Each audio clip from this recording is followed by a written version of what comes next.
Hi, this is Sex. Hello, I'm Ronald. Hi, I am Anna Mane, a fashion designer. I am Danny Constant.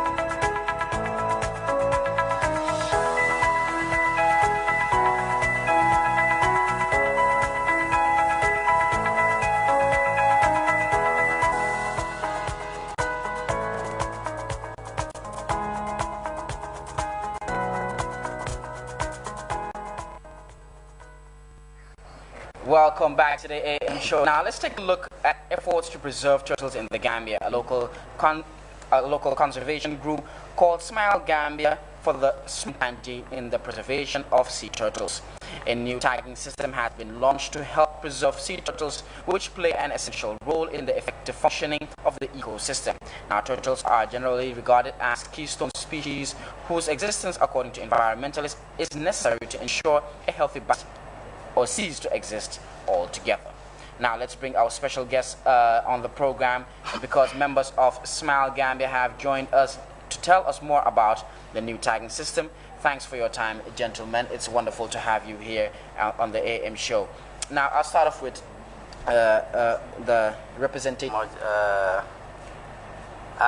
Omar Sanyang, the Executive Director of Smile For Life, the Gambia, co-founder.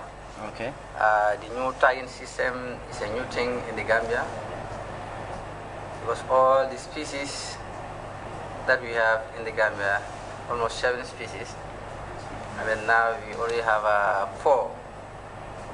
That means the other 3 are totally getting lost. So we deem it necessary to come and then do the tagging system so that we can monitor the frequency of the movement of sea turtles, because they migrate from one place to another. And then we can also have a correct database to know how many type of turtle do we have, and then how much, do we tag, and then know exactly. And every tagging system is only a one unique number that the entire world is using. So like for Gambia, if you use triple K, you go to any part of the world, you will not see it there except the Gambia. They will know that these are turtles from the Gambia. Okay, we also have Derek and John and Neil on the program. Mr. Neil, now it's an amazing effort Smile Gambia and other partners are making to support ecological development. But why is it essential to include locals in the project? It's very important to include locals, because myself and John, we've been working 7 years now in Ghana, and Eric is one of our main employees over there. Okay. And without Eric, we wouldn't be able to do anything any of our achievements. Mm-hmm. It's very important to have local people on the ground. That's why we partnered with Smile For Life here. Great. So, John, what is the role? What is the role in the protection of the environment for sea turtles? There's lots of different ways that we can actually help to protect turtles. As Neil has pointed out, it's very, very important to have community engagement. There is no point in having any form of project that relies solely on external people coming to a country, doing their work and then departing. For a long-term initiative to be successful, we need local people to always run projects. So in partnering with Smile For Life, what Neil and myself are doing is we're actually bringing our experience of how we have set up our organisation in Ghana, and Eric is bringing the practical aspects of the day-to-day experiences in how we have grown our programme to release now over 1,300 sea turtles and give them a second chance. Now, Eric, tell us about the turtle being a keystone species. Do we have a lot of such vital species, and why is it urgent to preserve them and their habitats? Yeah. In my experiences from 2012, when I joined Wildseas organization, starting from Ghana, a village called Azim, we have been more research about turtles, conversation in there, and through the challenges that are facing on the oceans, like losing a lot of fishes and other stuffs in the sea. So through that, we actually observe that we need to be protected the tortoise so that you can get a lot of fishes in our ocean. One, we have almost 4 species left in now. They need to be observed for now. In the whole world? In the West Africa now. West Africa, okay. Yeah. So right now, most of the times, we have been meeting the chief fishermen and the local fishermen and the fishmongers. We all come together, share ideas, and see how to protect the tortoise. Moreover, we have one species called leatherback. That's the biggest one in the species. And the most thing leatherbacks do that, they actually eat the jellyfish from the fish. And the jellyfish have been killing the eggs of the fish, the babies, especially babies, let me Yeah, call yeah, it like babies, yeah, yeah. that is killing them. So it's like the more you are killing the leather bass, the more you are getting like jellyfish that are also going to kill the fish most.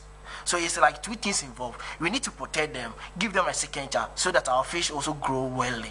All the four species have their own particular rules that they play in the ocean. Because in the world now, you have a doctors, you have a soldiers, everyone have his own specific rules that plays. Because the doctors prevent our sickness and everything. The same applies to tortoise. They also have their rules to pray for the fish. Because in normal senses, we will not have any doctor to be there, don't have any human being to pick them to some place to, oh, you should have a baby here, you should sleep this, you should eat this food, you should do that. They have been the soldiers, they have been the doctors in the ocean. So if you are killing them most, means you are going to kill a lot of fish. Because when you kill one female of tortoise, means you are going to lose almost 1,000 of fish in the ocean now, because that one female of tortoise can provide like almost 1,000 or 100 plus eggs. Once you kill only one, well, that's why it's the most important for us to learn much about this, give them another second chance, protect them on the ocean so that they're all going to be well, and our ecosystem going to be growing in the sky. Because right now, when you can even ask some of the fishermen now, since from 30 years ago up to yet, there are species in fish that you cannot even find them in the sea now. Why? Because we are eating everything. Because every species in the sea needs to be take a rule. Because anyone we are eating it also have a specific role to play. Because one we are eating them means we are going to lose everything. Right now, the 7 now was there in the olden days. Now we let it fall. So when we are killing them mostly, we are going to lose everything, and we are going to face a lot of challenges. They will become extinct in the long run. So, Mr. Omar, Gambia and Ghana may have the same ecosystem, they may type of ecosystem. But in Gambia, what is the practical method of preserving sea turtles? The only practical method that we can use is that is the approach, meeting the fishermen, the boat owners that goes to the sea, fishing, and then catching the turtle either by accidentally with their nets. So during the last of this Tuesday, you have to raise awareness. Yeah, we went to meet all the fishing communities along the coastline, sit with them, meet with them, and then we tell them our activities, how we want it to go. And then they really appreciate it. Because we already tell them sea turtles, the importance of sea turtles. For them, they don't know. But once we have this short discussion with them, you know, they really appreciate it. And then we want to start with 50 boats in the Gambia. That's for the start. That are going to, if you go to the sea, catch a turtle, you have to call us. We do the tagging and then release, and then we give you some kind of a stipend or stuff like that. Okay, great. Yeah, a kind of a motivation. John, now this might sound strange, but how can turtles actually boost and contribute to the economy of coastal communities? In many places around the world at the moment, ecotourism has become very, very popular. There are different types of ecotourism. Some of them are harmful, some of them are very, very good. If we look at, say, like going to ride on elephants, that looks good in the pictures, but in reality those elephants are very badly treated in many, many instances. For sea turtles, however, there are very practical ways that people who would wish to become ecotourists can actually go to nesting beaches. They can patrol the beaches. They can help, if necessary, relocate eggs, prevent maybe dogs from digging up nests, and possibly if there are poachers who would be like picking the turtles from the beach, that when there are people here who are volunteering as ecotourists, they can stop all these kind of things happening. A second benefit is that when people come in this situation, they bring money into the communities and they provide work for local guides. So what we must do right now is protect what remains. We were speaking with elders yesterday in one village and said they now only have 10% of what they had many years ago. So the first step is let's protect what still remains, and then let's build an ecotourism business from there. Okay, we've seen you come with a pamphlet. We just have, I think, 2 minutes to go. Can you please tell us what does this pamphlet entails and what is it all about? Okay, but this is a very, very simple guide, and basically it's something that we have put together ourselves in Wildseas. And what it is it'll provide Smile for Life with basic instructions on how to tag the sea turtles. We've already done practical demonstrations, but once we leave there should still be reference. How you handle sea turtles.